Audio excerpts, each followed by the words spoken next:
प्रधानमंत्री जी ने तो बिना बोले में बोल ही दिया कि वीडियो तुम्हारा सबने देखा है। बट नवदीप, मुझे एक बात बता, मैं नहीं पूछ रही हूँ कौन सी गालियां आपने दी, सबने पता कर लिया है कि क्या आपने कहा।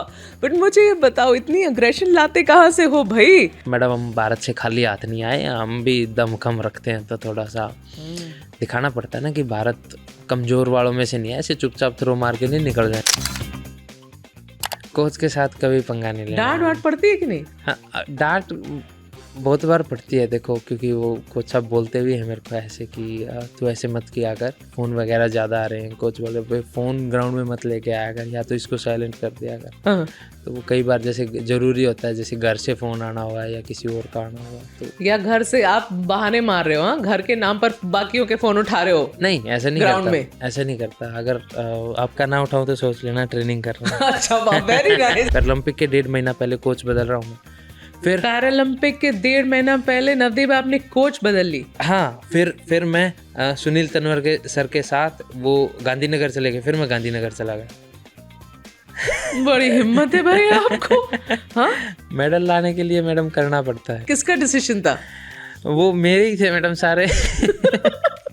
वही तो, ये थोड़े पागल वाले काम मेरे जिम्मे हैं थोड़े से, मैं ही करूँगा। क्या करते हैं भाई? अब आज की तारीख की क्या शरारत करते हैं आप, जरा बताएं। मैं वो जानना चाहती हूँ। वो फिर क्या रहता है मैडम, जहाँ कैमरे खुल जाते हैं ना, फिर वहाँ ऐसे हो जाते हैं, फिर हम ये नहीं। जब स्वर्ण पदक जीता जी 2024 वाले ओलंपिक्स में, तो नीरज चोपड़ा का फोन वोन आया कि नहीं? उन्होंने फ़ोन से भी अच्छा मेरे लिए किया था कि उन्होंने मेरे को इंस्टाग्राम पे फॉलो बैक किया। मतलब चिढ़ाते थे लोग, सवाल करते थे, टीज करते थे, या मजाक उड़ाते वो थे? टीज करते थे, मैं मजाक कर देता था उनके साथ। मतलब मैडम, पॉइंट आउट करके ना बोल दिया जाता है कि देख वो जा रहा है, देख वो उसका कद छोटा है, उसको ये बोल दे। वो चिढ़ा रहे हैं, उनको मज़ा आ रहा है, मैं चिढ़ रहा हूँ, उनको और मज़ा आ रहा है। इग्नोर करो। वो एक बार बोलेगा, 2 बार बोलेगा, तीसरी बार चुप हो जाएगा, बोलेगा इसको फ़र्क ही नहीं पड़ रहा। नहीं मैडम, मेरे को खाना नहीं बनाना आता, मैं ढाबे पे खाता था। बाहर का खाना खा रहे थे जब ट्रेनिंग कर रहे थे तब? जी। ढाबे का खाना, और ढाबे के खाने में कितना तेल होता है, कितना मसाला होता है। अब खुद से कुछ भी नहीं किया, या घर में कोई बनाने नहीं आ रहा था? घर में नहीं मैडम, इतने पैसे कहाँ थे, वो मेड आती, सामान आता, वो सब इतना नहीं था। पर पैसों की तंगी थी? हाँ, हम कितना मैडम, 40-50 रुपए में रोटी और एक टाइम का खाना खा लेते थे। आप मिले थे जाकर पिताजी को हॉस्पिटल में? कांस्य पदक आया था ना आपको वर्ल्ड चैंपियनशिप में? जी। तो आप मेडल लेकर गए थे पिताजी के पास? जी। तो उन्होंने आपको मेडल के साथ नहीं देखा? नहीं। मिलने गए थे तो आंखें खोली या नहीं? नहीं खोली। अभी थोड़ा सोच रहा हूँ कि मैं पढ़ना शुरू करूँ, किताबें वगैरह पढ़ना शुरू करो? हाँ, थोड़ा अभी किताबें वगैरह पढ़ूंगा। हम कोच साहब भी बोलते हैं कि थोड़ा पढ़ो। कैसी किताबें, कौन सी किताब? पहले तो मैडम कौन सी नहीं, पहले दिक्कत ये है कि पढ़ना शुरू करना है। क्यों दिक्कत है भाई? मन नहीं लगता मैडम, वही बात है पढ़ाई में? हाँ, थोड़ा सा नहीं, एकदम नहीं? नींद आ जाती है मेरे को। किताब शुरू करने से नींद आती है? हाँ। तो स्कूल में कैसे पढ़ाई करी? किसने बोला मैंने पढ़ा स्कूल में?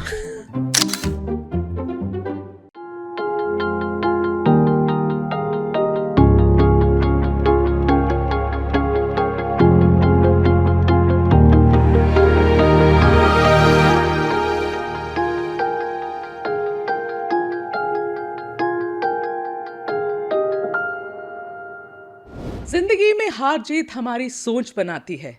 जो मान लेता है वो हार जाता है, जो ठान लेता है वो जीत जाता है। ये पंक्तियाँ हमारे आज के मेहमान पर बहुत जमती हैं, क्योंकि इन्होंने बड़ी बड़ी मुश्किलें पार करके ऐसी जीत हासिल की है कि देश को, पूरे देश को इन पर बहुत गर्व है। कद में छोटे हैं पर हौसले इनके बहुत बुलंद हैं। चलिए आपकी मुलाकात हम कराएं gold medallist in Olympic gold medallist in javelin throw, Navdeep Singh. Navdeep, ABP के स्टूडियो में और मेरे पॉडकास्ट इनसाइड आउट में आपका बहुत बहुत स्वागत है। Thank you ma'am. अब शुरुआत तो मुझे करनी पड़ेगी अर्जुन अवार्ड से, क्योंकि अब आप अर्जुन अवार्डी हो गए हैं जी। तो आपका एक्सपीरियंस तो मैं पूछूंगी, मगर पहले ये बताइए नवदीप, जहां से आप आए हैं यहाँ तक पहुंचेंगे, इसकी उम्मीद थी?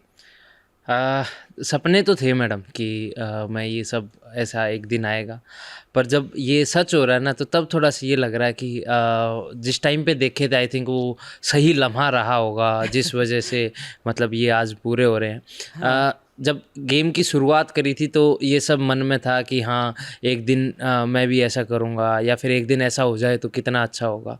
वो सब मेरा स्टार्टिंग में जब बिगनिंग था स्पोर्ट्स का तब से ही थोड़ा विचार था मैडम। ये आंखों में पानी कैसे आ गए अभी तो? नहीं, वो लाइट की वजह से आपको लग रहा है। अच्छा, लाइट की वजह से लग रहा है। पर जब आप पहुंचे जी राष्ट्रपति भवन, जी। क्या माहौल, कितने लोगों से मुलाकात करी, क्या राष्ट्रपति महोदया से कुछ बातचीत हुई आपकी? क्योंकि मैं आपके वीडियोस देख रही थी, पूरी की पूरी कैबिनेट पीछे बैठी हुई थी, सारे मंत्री थे जी। तो पहले तो वो एक्सपीरियंस बताएं।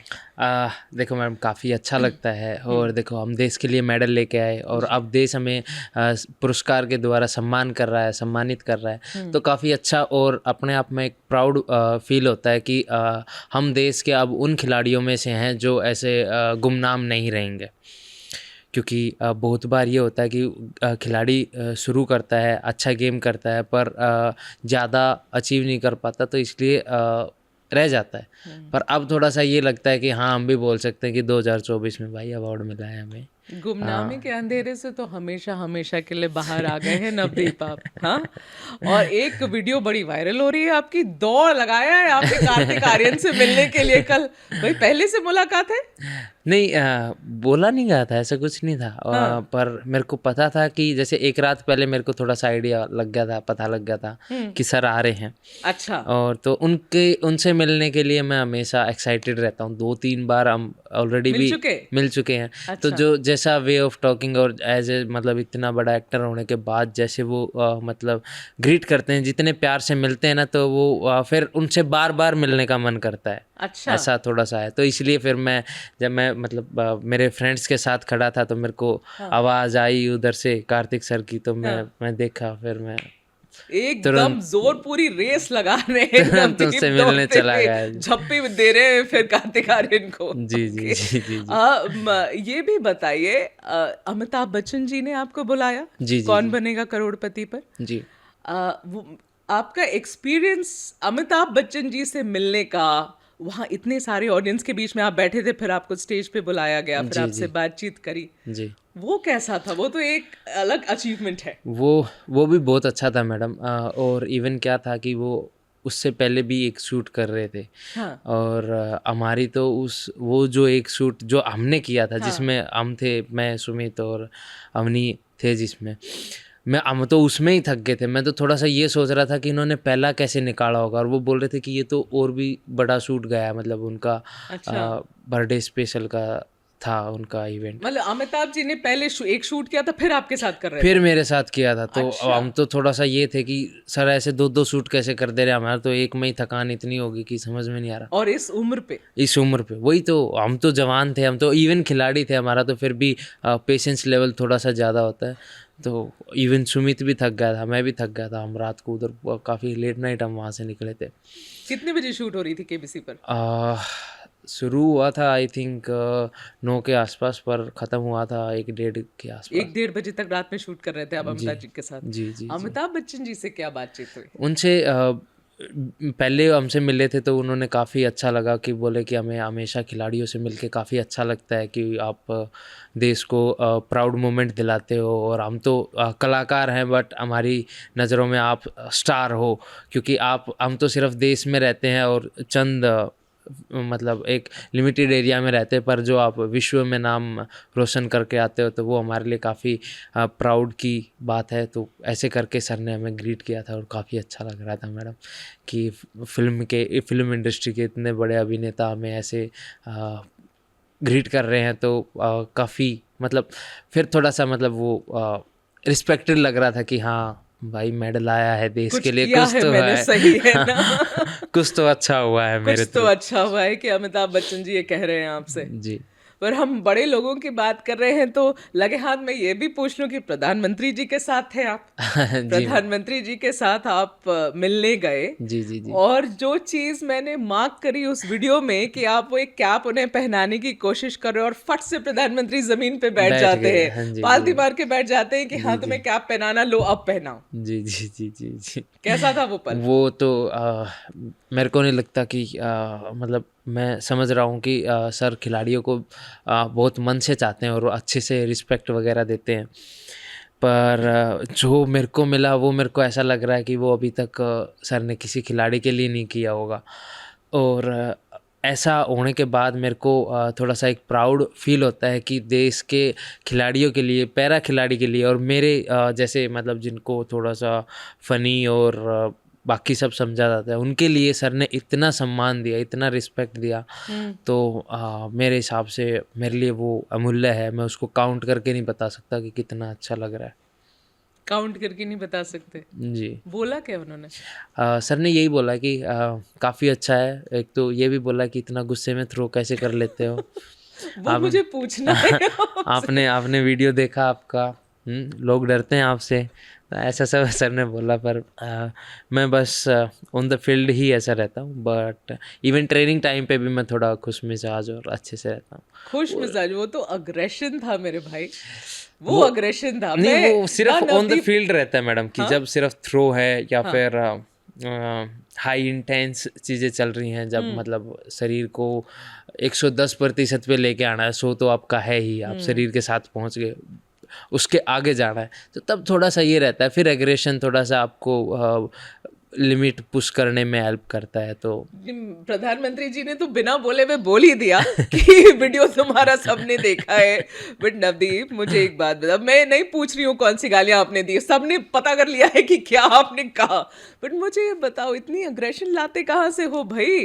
वो बॉडी लैंग्वेज है, आपने भाला फेंका है, आप पीछे मुड़े हैं, और जिस तरीके से आप चला रहे वहां पे, वो अग्रेशन देखने लायक था। वो मेरे को पता था मैडम थ्रो अच्छा चलेगा, क्योंकि वो बॉडी कनेक्शंस के हिसाब से है ना, थोड़ा आइडिया हो जाता है कि हाँ ये अच्छा गया है।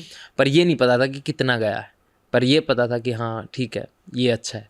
तो फिर उसमें फिर वो थोड़ा सा दिखाना पड़ता है कि मैडम हम भारत से खाली हाथ नहीं आए, हम भी दम खम रखते हैं, तो थोड़ा सा दिखाना पड़ता है ना कि भारत कमजोर वालों में से नहीं है, ऐसे चुपचाप थ्रो मार के नहीं निकल जाएंगे गालियों हम। के सिलसिले से मुझे बताओ कैसे दिखाते हो कि खाली हाथ आए आए होंगे, हम खाली हाथ जाएंगे नहीं खाली हाथ? नहीं वो मतलब गाड़ियाँ नहीं, बट वो थोड़ा सा एग्रेशन रहता है मैडम, कि थोड़ा सा रखना भी चाहिए थोड़ा सा एक खिलाड़ी को। ऑन द फील्ड चले रहेगा तो ठीक है, बट ऑफ द फील्ड में ऐसा नहीं करता मैडम। ऑफ द फील्डिंग करते हो ऐसा? नहीं, ऑफ द फील्ड नहीं, थोड़ा मैं शांत और खुश ज़्यादा रहता हूँ। फिर आप खुश मिजाज बहुत। फिर जितना वो मैं बचा के रखता हूँ ना, जितना गुस्सा जितना नहीं किया वो फिर मैं सारा उधर लगा देता हूँ। अच्छा, तो सारा गुस्सा रखते हो स्टोर में कि अब फील्ड पे दिखाना है गुस्सा? अभी 1 साल से स्टोर कर रहा था, वो निकाल दिया, अभी स्टोर वो खाली हो गया, तो अभी दोबारा शुरू कर रहा हूँ भरना। 1 साल का स्टोर था जो वो निकला है ओलंपिक्स में? जी। हाँ, एक का नहीं, वो तो मैडम 7 साल का ही था।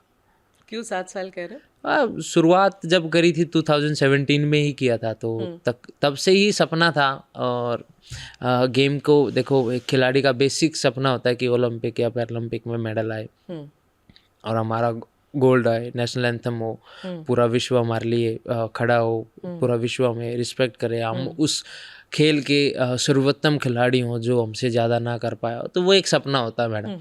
और वो जब पूरा हो रहा था तो थोड़ा सा मेरे को फिर बेटर और अच्छा फील हो रहा था, तो इसलिए वो 7 साल का इंतज़ार था मैडम। 7 साल का इंतजार था जो उस दिन वो थ्रो के बाद जी जी निकला, जी जी है ना? जी आपने जो कहानी, देखो वैसे तो मैंने बहुत सारे वीडियो नहीं देखे हैं आपके, लेकिन केबीसी वाला मैं देख रही थी, बहुत इंटरेस्टिंग था। जी आपने अपनी पूरी कहानी बताई है अमिताभ बच्चन जी को, जी जी जी और सच में मतलब जब मैं सुन रही थी आपकी बातें ना जी नवदीप, तो एक, क्या कहूँ, दुख था, सच में दुख था। एक it was, I was feeling sad जी कि क्या क्या झेल के ये यहाँ पर आया है। जी अपने शुरू के दिन के बारे में कुछ बताओ, ये जो संघर्ष थे आपके, जो आप अभी भी शायद कैरी करते हैं अपने मन में। जी अपने शुरुआत दिनों के बारे में बताइए, कितनी मुश्किलों से पार करके यहाँ आए हो। मेरा जो जो गेम का करियर था ना, वो थोड़ा सा मतलब यंग एज में ही मैं करने लग गया था। अराउंड 10 साल, 9-10 साल की उम्र में ही मैं प्रोफेशनल रेसलिंग करता था। उस टाइम पे पापा ही मेरे कोच होते थे शुरुआत में, पर फिर बाद में मैंने प्रोफेशनल कोच, क्योंकि फिर पापा थोड़ा नौकरी वगैरह जाते थे तो थोड़ा चलता था काम। तो फिर बाद में मैंने गांव में ही एक कोच हैं तो उनके अंडर ट्रेनिंग करना शुरू किया था। तो मैं अराउंड 3-4 साल मैंने रेसलिंग किया। फिर मेरा लोअर बैक पेन हुआ। फिर मैं थोड़ा सा उसको ब्रेक दिया रेसलिंग को, और ठीक करके तब तक समझ आ रहा था कि डिसेबिलिटी है? हाँ जब तक रेसलिंग की प्रैक्टिस शुरू करी थी जी वो समझ आ रहा था? जी जी जी, वो उस टाइम पे मतलब हो जाता है मैडम थोड़ा सा, और ना भी हो तो आज का जो उस टाइम पे जो समाज सोसाइटी होता है वो आपको बता देता है कि आप कमज़ोर हो, आपके अंदर ये डिफॉर्मलिटीज़ हैं। आपको टीज़ करके कोई भी रीज़न रहा हो, आपको पॉइंट आउट करके आपको बता देते हैं कि अगर आपके मतलब अच्छी नहीं है तो आपको मतलब शक्ल अच्छी नहीं है तो बोल देते हैं कि आप बदसूरत हो। तो अगर मतलब खुद को ना भरोसा हो रहा हो तो काफ़ी लोग हैं जो आपको बता देंगे कि आप क्या हो। तो क्यों कह रहे हो ये, क्या हुआ था? मतलब मैडम पॉइंट आउट करके ना बोल दिया जाता है कि देख वो जा रहा है, देख वो उसका कद छोटा है, उसको ये बोल दे, उसको ये बोल दे, ऐसे मतलब थोड़ा सा बच्चों को तो थोड़ा सा आइडिया हो गया था मैडम। बट फिर भी मैं थोड़ा उस टाइम पे भी थोड़ा सा शुरुआत में थोड़ा वही एग्रेशन था ही, क्या बचपन से ही आइडिया गुस्सा हो था गया था कि आप अलग है? क्या आइडिया था दिमाग में, क्या चलता था? कि यही था। नहीं, दिमाग में तो क्या ही चलता था मैडम कि मेरा तो यही था कि जब कोई बोल रहा है कि तू ये है, मेरे को सच बताऊं चिढ़ होती है उस नाम से आज भी। मैं इसलिए नहीं बोल रहा हूँ क्योंकि आई थिंक जो और मेरे जैसे भी हैं उनको भी ये लगेगा कि नहीं ये खुद होके भी ऐसा क्यों बोल रहा है। तो मैं बहुत इरिटेट होता हूँ उस नाम से, कोई भी अगर मेरे को बोलता है तो अच्छा। इतना मतलब मैंने सुना है वो मेरे को बहुत ज़्यादा इरिटेट करता है, मैं इसलिए यूज़ भी नहीं करता। जी। तो इसलिए वो बोला जाता था बार बार बार बार कि कोई बोल रहा है ये वो, पर फिर भी मेरा ये था कि एक एक मन में ये आता था कि वो तो मूर्ख है, तू नहीं है, क्यों बिगड़ रहा है उससे, हमें अपना काम इतनी करना है। मैच्योरिटी थी? बचपन से ही थोड़ा सा ये था कि मैडम क्यों बेकार में वो काम करना, आखिर में क्या नाम है, उसको समझ नहीं है, थोड़े दिन बाद आ जाएगी तो थोड़ा आइडिया हो जाएगा। तो बचपन से ही थोड़ा ये था। शुरुआत में थोड़ा ये था कि गुस्सा होता था, पीछे भागता था, फिर बाद में खुद से ही सोचता था कि फ़ायदा क्या हुआ, वो चिढ़ा रहे हैं, उनको मज़ा आ रहा है, मैं चिढ़ रहा हूँ, उनको और मज़ा आ रहा है, इग्नोर करो। वो एक बार बोलेगा, 2 बार बोलेगा, तीसरी बार चुप हो जाएगा, बोलेगा इसको फ़र्क ही नहीं पड़ रहा। तो ये थोड़ा-सा फिर जब मैं लेके आया ना तो फिर मेरे को फ़र्क पड़ना बंद हो गया। फिर जब गेम करता था ठीक है, तब उस टाइम पे फिर मतलब यही था, यूनिक पहचान बनानी थी। स्टेट लेवल पे मेरा रेसलिंग में मेडल भी रहा नॉर्मल में। फिर बाद में जब नॉर्मल कैटेगरी में? नॉर्मल में मैं अच्छा। पहले पैरा में नहीं खेलता था। अच्छा। हाँ, तो बाद में फिर पैरा इंट्रोड्यूस हुआ, पापा ने थोड़ा गाइड किया था। उस टाइम पे फिर मैंने 100-200 मीटर शुरू किया। मेरा नेशनल में 2 मेडल आए। उसमें मेरे को नेशनल चाइल्ड अवार्ड मिला राष्ट्रपति प्रणब मुखर्जी जी द्वारा। मैंने अच्छा। मेरा इंस्टाग्राम पे फ़ोटो भी डाला, मेरा बचपन का भी और अभी वाला भी। तो फिर जब गेम चलता रहा, फिर मैंने 2017 में जेवलिन शुरू किया था। नीरज भाई साहब को थोड़ा देखा था, उन्होंने 2016 में जब जूनियर का वर्ल्ड रिकॉर्ड किया था तो तब थोड़ा सा एक ये था कि ठीक है मैं भी जेवलिन करूँगा। फिर पैरा में फिर मैंने जेवलिन स्टार्ट किया। 2017 में मैं मेरे कोच से मिला। सोनीपत में हमने ट्रेनिंग किया था थोड़े टाइम, और मैंने 5 साल उनके अंडर ट्रेनिंग किया। नवल सिंह उनका नाम है। वो दिल्ली में, बाद में फिर मैं दिल्ली में आया। पर दिल्ली में मैं जब थोड़ा बाहर रूम रेंट पे रहता था, क्योंकि शुरुआत में इतना फैसिलिटीज़ वगैरह नहीं होता। मतलब अभी तो इतना अच्छा कर रही है, उस टाइम पे इतना नहीं था कि अभी तो खेलो इंडिया स्कीम्स और काफ़ी स्कीम्स है जिनके अंतर्गत आप स्टेडियम में इवन आपको कोच और हर एक प्रकार की फैसिलिटीज़ आपको मिलती है, पर उस टाइम पे नहीं था इतना। तो मैं इसलिए बाहर रूम रेंट पे रहता था। तो तब जब मैं आता जाता था सुबह जेवलिन के साथ तो सब देख के मतलब एक थोड़ा सा ये होते थे कि ये इतना छोटा सा है, ये इतना बड़े डंडे को कैसे फेंक पाएगा, ये कैसे करेगा। वो पूछते भी थे इसका क्या करता है, मैं क्या अच्छा। मैं हाँ मैं इससे वो फल तोड़ने नहीं जाता हूँ, इसकी ट्रेनिंग करता हूँ इससे। मतलब ये बट जवाब देते थे? हाँ यार, हाँ? मैं शुरुआत से ही ऐसे थोड़ा ऐसे बोल के उसको वैसे ही करता था। तो मैं फिर ट्रेनिंग करने जाता था डेली, अपना जेवलिन साथ लेके वापस आता था, तो थोड़ा ये था। और उस टाइम पे काफ़ी लंबी हम ट्रेनिंग करते थे, कोच साहब भी का मतलब चिढ़ाते थे लोग, सवाल करते थे, टीज करते थे या मजाक उड़ाते वो थे क्या? टीच करते थे, मैं मजाक कर देता था उनके साथ। ये दिल्ली में हो रहा था? हाँ, कहाँ रह रहे थे दिल्ली में? मैं दिल्ली में मैं से 2-3 साल में मैंने दो तीन जगह बदली हैं। हाँ एक जवाहरलाल नेहरू स्टेडियम के पास है ना, कोटला है। हाँ हाँ, कोटला, हाँ मुबारकपुर हाँ कोटला, हाँ हाँ। हाँ हाँ, मैं उधर रहता था। अच्छा, आप वहां रहते थे? अंदर मैं बिल्कुल उसके पास रहा करती थी। ओके, उधर है ना, अंदर एक मदर डेयरी है, उसके पास मेरा अच्छा, रूम था रेंट तंग पे। गलियां हैं कोटले में, हाँ बहुत तंग गलियां हैं वो। मज़ा आता है मैडम उन गलियों में, मजा आता है उन गलियों में? काफ़ी काफ़ी काफ़ी मज़ा आता है। अच्छा, तो कितने साल रहे? मैं 2017 से 2019-20 तक रहा मैडम। अच्छा, हाँ, और फिर 1 साल मैं इधर जंगपुरा भी रहा, जंगपुरा भी रहे? भोगल के पास। मतलब साउथ दिल्ली में रहे हाँ हैं आप? हाँ, स्टेडियम के पास रहा। स्टेडियम के पास रहे, प्रैक्टिस वहीं करते थे? जी जी। तो आते जाते लोग आपसे ऐसी हाँ, आते जाते कुछ जैसे मेरा थोड़ा ये भी था, जैसे थोड़ा बहुत सामान खरीदता था ना, तो मैं एक ही शॉपकीपर से ऐसे खरीदता था, ऐसे चेंज नहीं करता था ठीक दुकान। है। तो उनके साथ भी और कैसा रहा, मैं ऐसे अंकल जी और बताओ, मैं मतलब अंदर घुस जाता था दुकान के। ठीक तो है। ऐसे उनके साथ भी मज़े कर लेता था।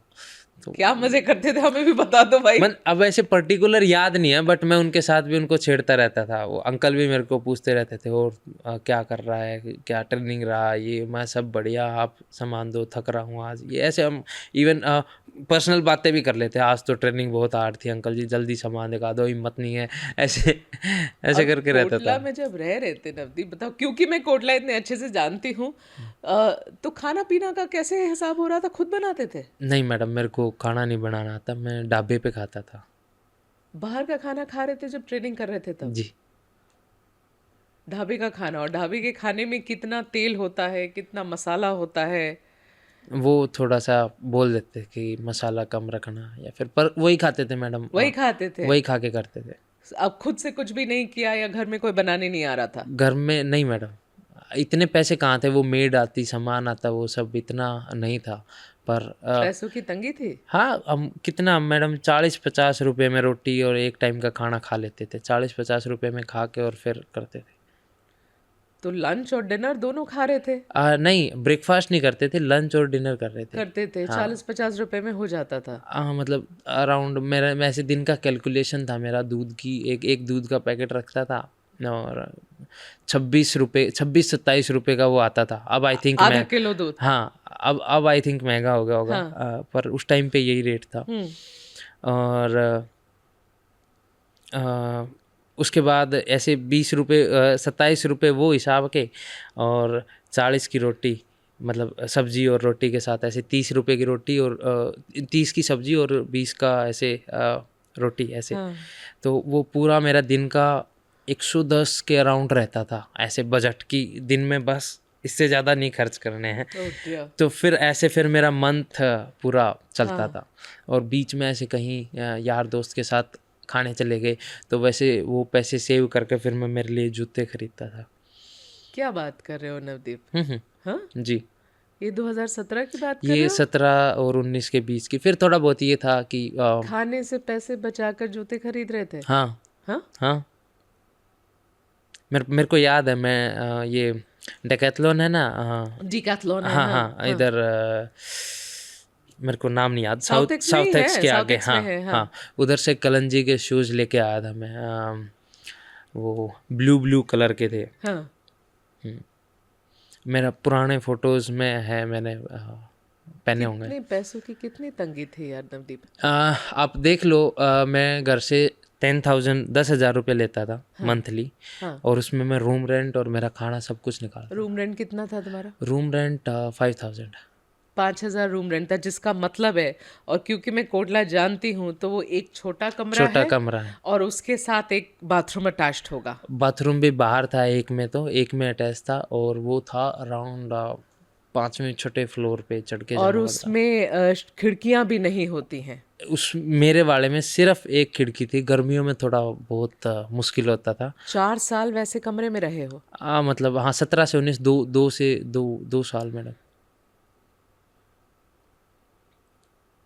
आपके पेरेंट्स कभी आके देखे आप कहाँ रह रहे हो? नहीं, मैं बताया नहीं उनको कि मैं कहाँ और कैसे रह रहा हूँ। मैं सिर्फ उनको बताता था कि ऐसे रूम चेंज किया है, उसका रेंट इतना है और आप, पर मैं मंथली मेरा बजट 10,000 ही रखता था, उससे ज़्यादा नहीं लेता। क्योंकि हाँ वो सारी बिल्डिंग्स में इतना अंधेरा है। हाँ, मेरे वाले में अंधेरा है था। ना? हाँ हाँ हाँ अंधेरा है, उनके कॉरिडोर्स में कोई लाइट नहीं होती हाँ है, वो कमरे वेंटिलेटेड नहीं होते हाँ हैं। आप कह रहे हैं वॉशरूम बाहर था हाँ हाँ और उस हालत में आप रह रहे थे। मतलब वो ऐसे कमरे मैंने कई देखे हैं हाँ वहाँ, हाँ हाँ। वो रहने लायक नहीं मेरे है। को मैं अभी जो रूम मतलब ओनर थे वो अभी उनके साथ कांटेक्ट नहीं है, पर मेरे को एग्जैक्ट लोकेशन पता है, मैं कहाँ कहाँ रहा हूँ मेरे को पता है पूरा।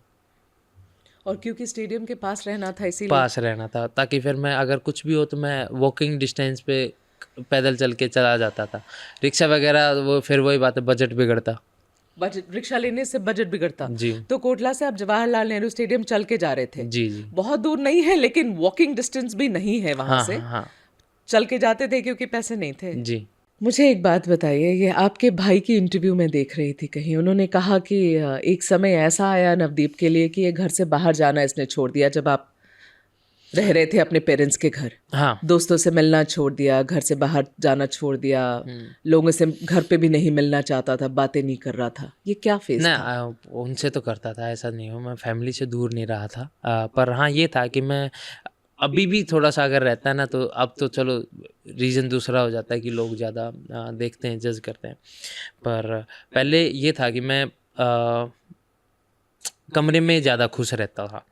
और पर ये है कि अब थोड़ा सा ये है कि जब मैं कोई मेरा साई रहता है, जैसे स्पोर्ट्स अथॉरिटी ऑफ इंडिया, उधर सारे खिलाड़ी रहते हैं, उधर मैं मेरा खिलाड़ी दोस्तों के साथ आराम से रह पाता हूँ।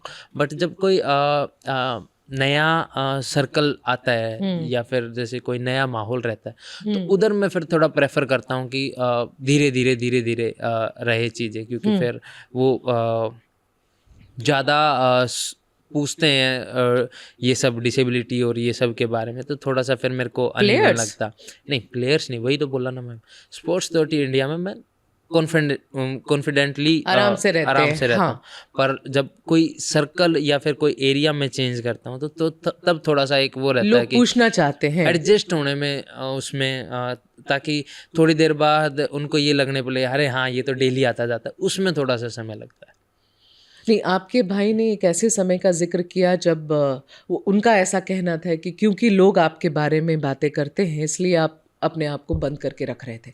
आपका मन नहीं हो रहा था कि आप ज़्यादा निकले बाहर या मिले लोगों से बाहर? हो जाता था मैडम कभी कभी, बट इतना नहीं था। मैं ज़्यादा नहीं ऐसा अंदर रहा, पर अंदर भी रहा तो पर घर वालों से। पर मेरा ये था शुरुआत से ही मैं स्पोर्ट्स करता था, प्रोफेशनल स्पोर्ट्स एक तरीके से। जब भी करता था मैं मन लगा के करता था। इवन मैंने रेसलिंग किया तो उसमें भी मेडल लिया, स्टेट में, हरियाणा में स्टेट लेवल पे मेडल आना थोड़ा सा ज़्यादा अच्छी अचीवमेंट हो जाती है, क्योंकि हमारा कंपटीशन बहुत है। हाँ। रनिंग किया तो उधर नेशनल में मेडल आया, जेवलिन किया तो उधर भी मेडल आया। तो मैं जो भी गेम किया उधर मन लगा के किया, पूरी सिंसियरिटी से करी है। हाँ। क्योंकि जेवलिन भी आप कह रहे हैं 2017 में उठाया है। जी 2017 में उठाया है और 2024 में आप ओलंपिक्स में गोल्ड मेडल लेके आए हैं। जी। तो फिर हम क्या 3 साल उधर और उधर 7 साल में 7 साल में आप इतने पारंगत हो गए नवदीप कि शुरुआत 7 साल पहले करी और 7 साल में आप ओलंपिक्स में गोल्ड मेडल जीत के ले आए देश के लिए। तो जो भी छूते हैं वो सोना ही बन जाता है आपके लिए। मतलब मैं मन लगा के करता हूँ, मेरा डेडिकेशन स्पोर्ट्स के प्रति एक अलग ही प्यार रहता है मैडम। तो इसलिए थोड़ा सा ये रहता है कि जो भी करता हूँ मैं मन लगा के करता हूँ। तो इसलिए क्या रहा, जब मैं स्पोर्ट्स किया ना, तो जो भी मेरे दोस्त या बने तो वो जहाँ मैंने ट्रेनिंग किया सिर्फ वहीं बने। तो वो स्कूल वाला कोई ऐसा कुछ था नहीं, वो प्रोफेशनल करते नहीं थे इतना कुछ। हाँ। और गांव में भी करते थे तो वो फिर मेरे स्कूल में नहीं पढ़ते थे। तो मेरे जो भी दोस्त रहे मेरे फील्ड के ही रहे हैं, बस स्कूल के इतने नहीं रहे। आपने अपने पिताजी के बारे में रेफर किया कि शुरुआत उन्होंने कराई, स्पोर्ट्स में ले जाना है, उसी में ही करियर बनाना है, वो पिताजी से ही शुरुआत आपकी हुई है। पिताजी के बारे में थोड़ा बताएं, कितना प्रभाव उनका आपके जीवन पे रहा? मैम क्या था कि शुरुआत खेल की उन्होंने ही करवाई थी, उन्होंने इंट्रोड्यूस किया था। और एक फिर थोड़ा सा ये था, बचपन से ही मैं थोड़ा सा मतलब शरारती टाइप था। शरारती टाइप के थे? हाँ, मैं ऐसे टिकता नहीं था एक जगह, मेरा मन भी नहीं लगता था बचपन में। ऐसा चंचल कहते हैं ऐसे बच्चों को। वही मैं उछल कूद ज़्यादा रहती थी। इवन मैं आपको बताऊंगा, मैं 7-8 साल का था, अखाड़े में मतलब गया था, तो उधर पुलअप कर रहा था, उधर से हाथ स्लिप हुआ। वो थोड़ा मोटा पाइप था, तो ग्रिप नहीं बनी, तो उधर से गिरा, सिर फूट गया। स्कूल में ठीक ठाक गया हूँ, आया तो पट्टी बंदी आई है। बोला कैसे हुआ? कुछ नहीं, गिर गया पत्थर से।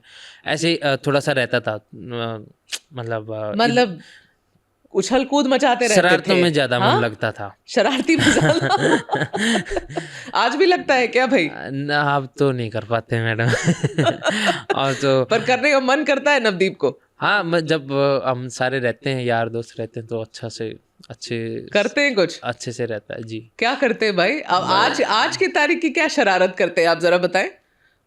मैं वो जानना चाहती हूँ। वो फिर क्या रहता है मैडम, जहाँ कैमरे खुल जाते हैं ना, फिर वहाँ ऐसे हो जाते हैं, फिर हम ये नहीं हम और कैमरे नहीं चलते तब क्या तो करते फिर हैं? यार दोस्तों में चलता रहता है मैडम। फिर वो अच्छा नहीं रहेगा, थोड़ा सा बताने में अच्छा नहीं रहेगा।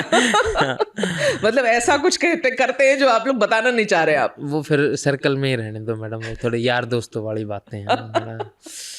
तो ये बताओ कि भाई पिताजी के लिए जब मैं पूछ रही थी, आपने गोल्ड मेडल जब जीत कर आए ओलंपिक्स वाली, जी, उसके बाद पिताजी थे तब तक? नहीं, उनका मैं जैसे वर्ल्ड चैम्पियनशिप खेल के आया था मैडम। 25 तारीख को मेरा इवेंट था। मैं पूरी तारीख बताइए। 25 मई 2024।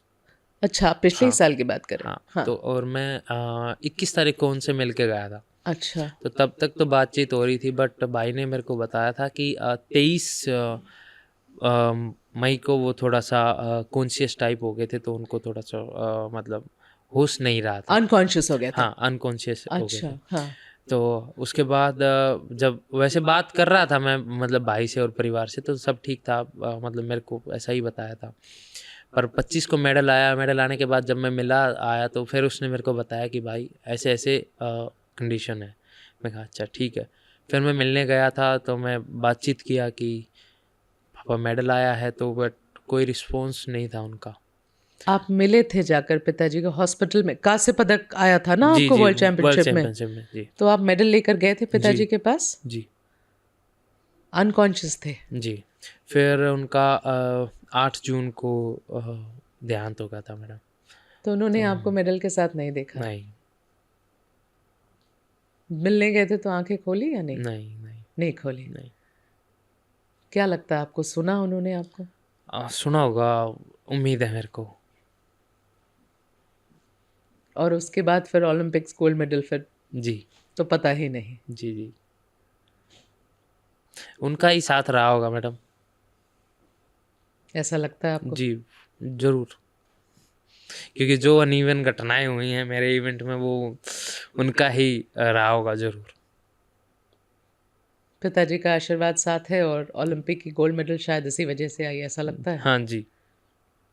क्या हुआ था पिताजी को? वो थोड़ा बीमार चल रहे थे मैडम 1 साल से ही। मेरे को याद है अप्रैल 23 को वो एडमिट हो गए थे। और उनको अप्रैल महीने में, अब मार्च महीने में दिक्कत होनी शुरू हुई थी, बट प्रॉपर जो एडमिट हो गए थे वो अप्रैल में हो गए थे। इशू क्या थे? इशू उनको थोड़ा सा, मतलब प्रॉपर तो नहीं बता पाऊंगा मैडम, पर थोड़ा जो कॉज ऑफ डेथ था वो हार्ट अटैक था। हार्ट अटैक था? पर प्रॉब्लम अलग थी। वो 1 साल से ट्रीटमेंट चल रहा था, प्रॉपर एडमिट थे, और 1 साल से परेशानी थी, पूरा ट्रीटमेंट चला जी। अच्छा। उनके बाद अब ये जो समय है जी, परिवार के लिए, आपके लिए जी, कैसे डील कर रहे हैं? क्योंकि ये जो बार बार आपने कहा कि परिवार में अगर किसी से सबसे ज़्यादा करीब थे आप, वो पिताजी से थे। जी। कुछ असर पड़ा है आपके काम पर, आपके खेल पर? हाँ, वो थोड़ा-सा बिल्कुल मैडम, काम पे तो थोड़ा ज़्यादा पड़ा है क्योंकि मेरा सब वही देखते थे।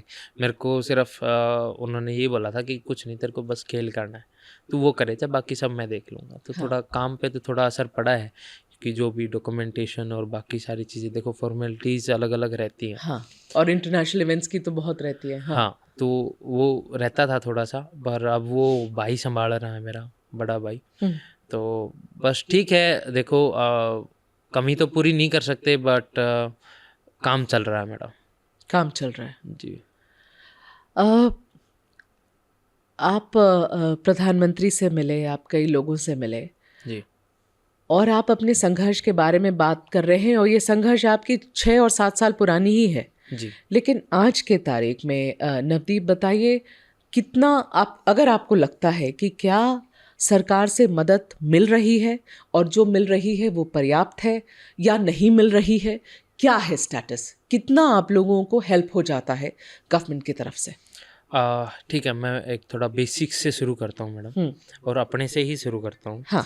कि जब शुरुआत हुई थी खेल की, तो उस टाइम पे मेरा 2019 में जूनियर में मेडल आया था। जी। मैं जूनियर वर्ल्ड चैम्पियनशिप में मेरा भी गोल्ड आया था। हुँ। तो उसके बाद जब आगे बढ़े तो मेरे को खेलो इंडिया मिला। हुँ। खेलो इंडिया में खेलो इंडिया स्कीम ये है कि आपको एक सेंटर दे दिया जाता है, आपको कोच मिलेगा, आपको ग्राउंड मिलेगा, आपको तीनों टाइम का खाना मिलेगा, हुँ। और आपको खेल संबंधी जो भी चाहिए तकरीबन एक लिमिटेड अमाउंट में आपको मिलेगा। हुँ। वो हो जाता है मैम जूनियर बच्चों के लिए और खेलो इंडिया एथलीट के लिए। हुँ। फिर और मंथली थोड़ा बहुत मतलब पैसा मिल जाता है, 10,000 पर मंथ मिल जाता है। अच्छा। जी। वो उनका जेब खर्च एक तरीके से रहता है कि ठीक और है। भी अगर आपको कोई सप्लीमेंटेशन या और भी कुछ खरीदना है तो उसमें आपका खर्चा निकल जाए। हुँ। फिर उसके साथ ये जूनियर बच्चों के लिए होगा। फिर आती हैं हमारी top schemes, target Olympic podium scheme. उसमें दो हिस्से हैं मैम, एक तो डेवलपमेंट, एक कोर। तो जो डेवलपमेंट है उसमें भी आप इंटरनेशनल कोई भी कहीं भी ट्रेनिंग करने जा सकते हो, कोच ले सकते हो इंटरनेशनल, मतलब कोई फॉरेन कोच, और आपको सेंटर मिलेगा, आपको अच्छी डाइट, अच्छा ग्राउंड, आपको तकरीबन खेल संबंधी जो भी चाहिए वो मिलेगा, और मंथली 25,000 रुपये मिलेंगे। अच्छा, ठीक है। जी। ये फिर स्कीम के तहत? ये स्कीम के ठीक है। टॉप्स में भी डेवलपमेंट के तहत। अच्छा। फिर आती है कोर। कोर में आप कहीं भी ट्रेनिंग कर सकते हो, हुँ। और मतलब इंडिया में कहीं किसी भी साई सेंटर में ट्रेनिंग कर सकते हो। हाँ। फॉरेन का कोच ले सकते हो, इंडिया का कोच ले सकते हो, जो आपको चाहिए वो आप ले सकते हो, और मंथली आपको 50,000 रुपये मिलेंगे। अच्छा। हाँ। तो ये, इसमें से ये आपने सारे अवेल किए? नहीं, मेरे को खेलो इंडिया मिला और टॉप स्कोर मिला। ये दोनों मिला आपको? जी, पर अभी आप एक टाइम पे एक ही सरकारी स्कीम ज्वाइन कर सकते हो। तो अभी आप किस पे हैं? अभी टॉप्स में अभी आप टॉप्स पे हैं। 25,000 मंथली मिलता है आपको? 50 में। 50। तो धीरे से क्यों बोल रहे हो यार, जोर से बोलो। क्योंकि आप ओलंपिक गोल्ड मेडलिस्ट है इसलिए?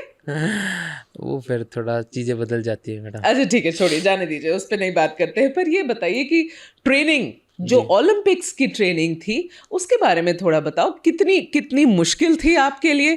कहाँ कहाँ ट्रेनिंग करी? बिकॉज देखिए, बहुत लोग हैं जो देखेंगे आपको, आप सुनोगे सुनेंगे तो आपको। मेरा थोड़ा सा बहुत मतलब एक तरीके से एडवेंचर रहा है हाँ। ओलंपिक की ट्रेनिंग में। मैं पिछले मतलब 3 कॉम्पिटिशन्स में 4th रहा था, जो हमारे मेजर कॉम्पिटिशन होते हैं, वर्ल्ड पैरा एथलेटिक चैम्पियनशिप, हाँ। टोक्यो 2020 और एशियन गेम्स, हाँ। तीनों में 4th रहा था। तो मैं ट्रेनिंग बेंगलोर में कर रहा था। हाँ। हाँ, खुद से ही खुद से ही मतलब उस टाइम पे ऐसा होता है कि खुद से कर सकते हो। फिर अप्रैल में काशीनाथ सर हैं, एएसआई पुणे में करते हैं, तो वो आए, उनके साथ मैंने महीना 1.5 महीना तक किया। फिर मैं वर्ल्ड चैम्पियनशिप खेलने चला गया। ठीक है। तो वर्ल्ड चैम्पियनशिप खेलने के बाद मेरा ब्रॉन्ज मेडल आया। फिर मैं वापस काशी सर के पास आ गया, पुणे चला गया, बेंगलोर से पुणे चला गया।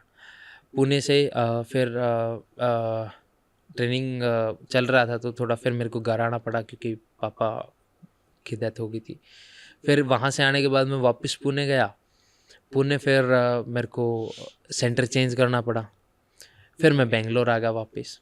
बेंगलोर आया तो ये सारा मई से जून के बीच में चल रहा है। हाँ, पुणे बेंगलोर, बेंगलोर पुणे, पुणे बेंगलोर। हाँ, अच्छा। मतलब ट्रेनिंग बेंगलोर कर रहा हूँ, जापान से बेंगलोर आया, हाँ। बेंगलोर से पुणे गया, पुणे से घर आया, घर से फिर पुणे आया, पुणे से फिर बेंगलोर आया, बेंगलोर आया, बेंगलोर फिर मैंने सुनील तनवर कोच साहब के पास ट्रेनिंग करना शुरू किया 1.5 महीना पहले। पैरालंपिक के 1.5 महीना पहले कोच बदल रहा हूँ मैं। फिर पैरालंपिक के 1.5 महीना पहले नवदीप आपने कोच बदल ली। हाँ, फिर मैं सुनील तनवर के सर के साथ वो गांधीनगर चले गए, फिर मैं गांधीनगर चला गया। बड़ी हिम्मत है भाई आपको। हाँ, मेडल लाने के लिए मैडम करना पड़ता है। सालों साल लोग एक कोच के साथ काम करते, भाई साहब 1.5 महीने पहले आपने कोच बदल ली, किसका डिसीजन था? वो मेरे ही थे मैडम सारे। वही तो, ये थोड़े पागल वाले काम मेरे जिम्मे हैं थोड़े से, मैं ही करूँ। पागल वाले काम करते हो? हाँ, पागल वाले डिसीजंस भी लेते हो? पर ये ऑन द स्पॉट डिसीजन थे, ये ऐसे तुरंत। पर ये तो पागल वाला डिसीजन नहीं है मेरे भाई।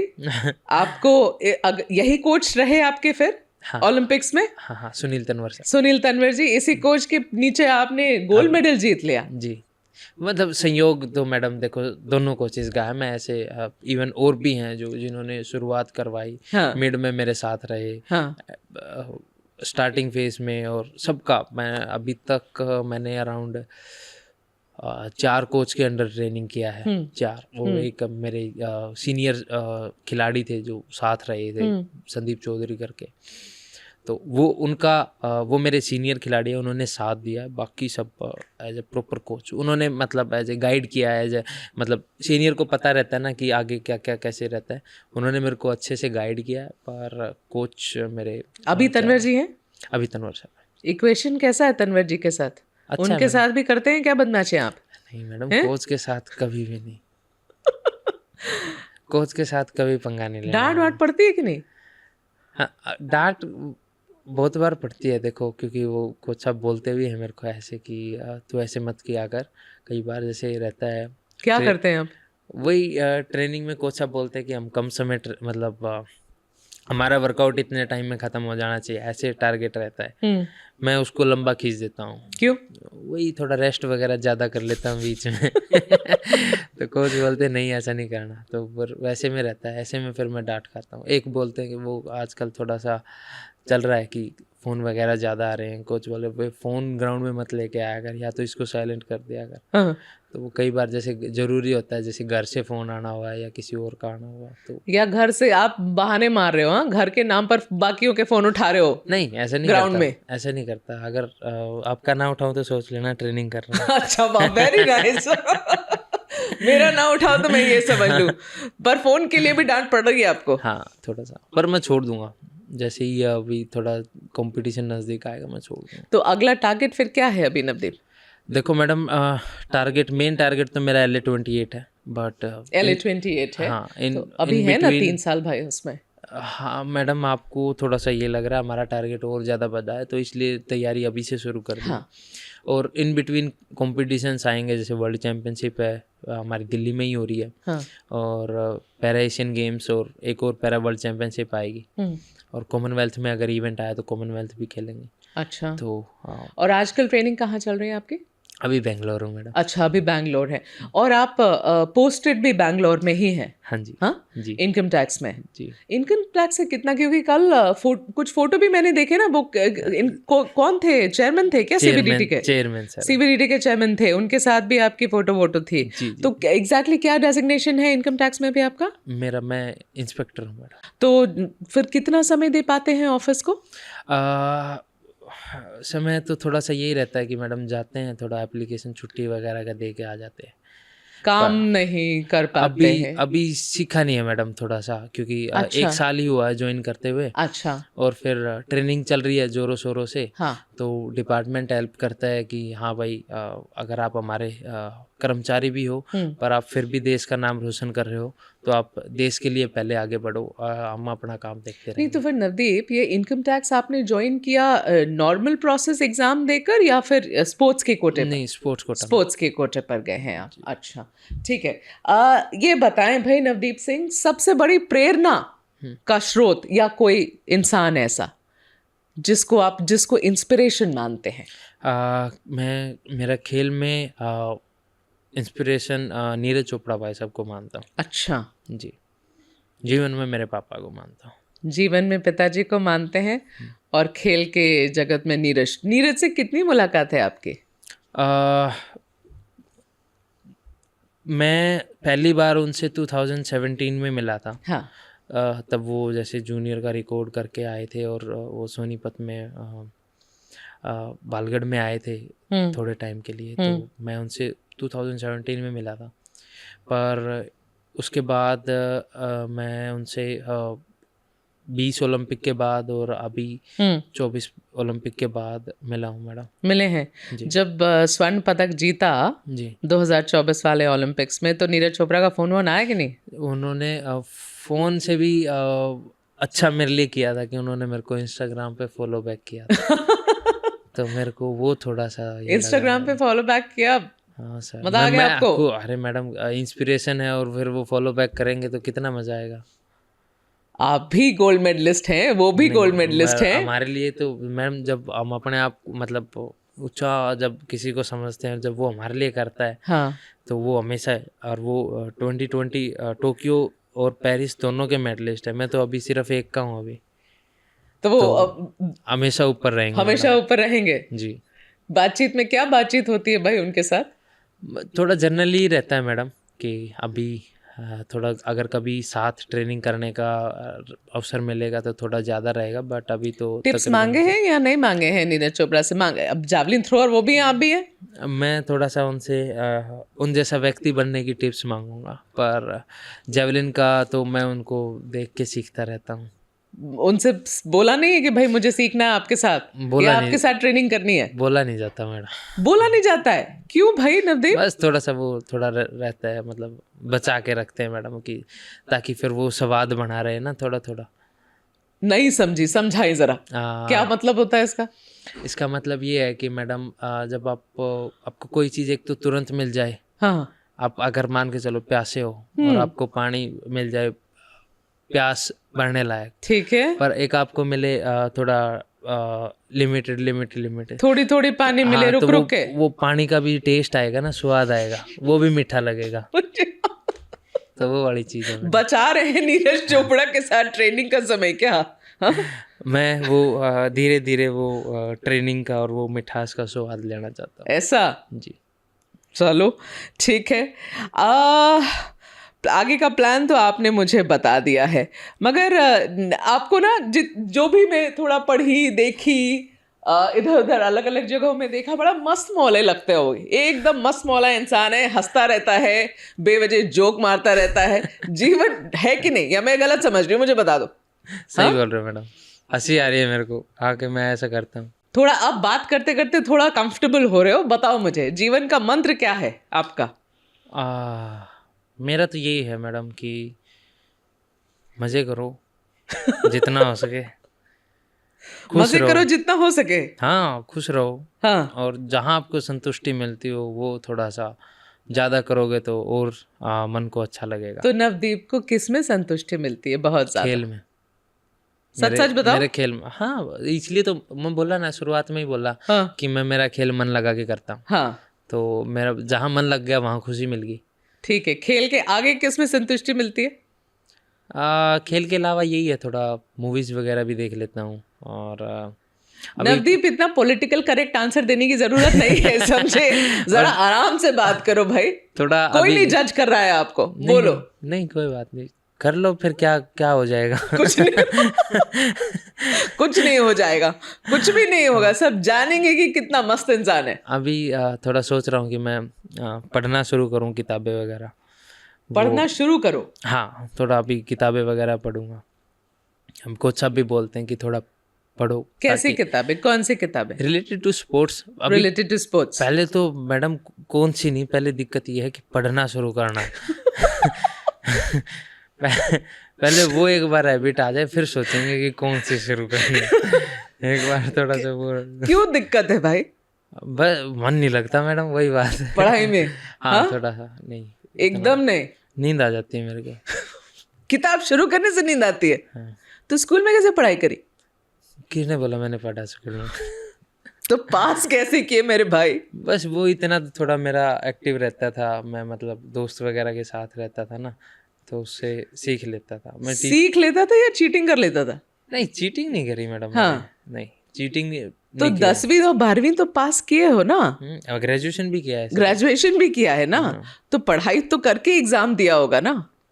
पर वो ऐसे रहता है मैडम कि सिर्फ पास होने लायक चाहिए मेरे को। वो मैं कैसे करता था, वो मैं दोस्त को बोलता था कि तू रिवाइज कर ले। हाँ। जो भी रिवाइज करे बोल बोल के कर ले, मैं सुन लूंगा, मैं सीख लेता था, बस उससे कर लेता था। तो आपने एक्चुअली किताबों से पढ़ाई नहीं करी है नवदीप? नहीं करी है? नहीं। आपने 10वीं पास करी, आपने 12वीं पास करी, आपने ग्रेजुएशन पास करी, आपने किताबें नहीं खोली हैं? सच कह रहे हो? तो जो दोस्तों ने मैं मेरा कॉलेज के दोस्त है, मेरा एक दोस्त है कपिल है, एक और है, मेरे को उसका नाम नहीं याद आ रहा। हाँ। मैं उसको मेरे पास बुला लेता था। हाँ। कि आजा मेरे पास आजा। हाँ। और जो भी तूने जो पढ़ा है, हाँ। तूने जो याद किया है, हाँ। वो रिवाइज कर ले। वो जो रिवाइज करेगा वो पेपर में आएगा, वो मैं याद कर लेता था, वो चल जाता। वो जोर जोर से बोलेगा आपके सामने। हाँ। और आप जाके लिखाओगे। हाँ। बस उसमें पास हो जाते थे बस। कितने परसेंट, मतलब 10th में? अब बताओ यार, अब इतनी सारी बातें बताई, मुझे बताओ 10th में कितना आया था? 10th में आए थे 77.3 या 9। सुन के फर्स्ट डिवीजन पास हो गए? हाँ। सही है भाई। हाँ। और 12th में? 12th में 70। वो भी फर्स्ट डिवीजन है? हाँ। और graduation? Graduation I think 2nd division है। पर 10वीं और 12वीं सुन के निकाल लिया? हाँ। सुनने की शक्ति, इसका मतलब यही है, कुछ लोग आंखों से पढ़ते हैं और याद रखते हैं, कुछ लोगों की सुनने की शक्ति बहुत तेज होती है ना? वो सुन के ही। और हमारे पुराने जमाने में वेद जैसे जिस तरीके से पढ़ाए जाते थे आश्रम में, वो तो सुन के ही होता था जी। तो आप उनमें से एक हैं? हाँ जी। मेरे को वैसे थोड़ा ज्यादा याद आया था, वरना जब पढ़ते हैं तो जो पढ़ रहा हूँ बस वो याद है, ये पीछे क्या निकल गया वो भूल गया। अच्छा, तो अब पढ़ाई शुरू करनी है नवदीप को? अब करना है कि सोच रहा हूँ थोड़ा सा। अब पढ़ोगे? जी। मदद लगेगी ना? हाँ देखते हैं, शुरुआत में जोर लगेगा, मदद नहीं। जोर लगेगा।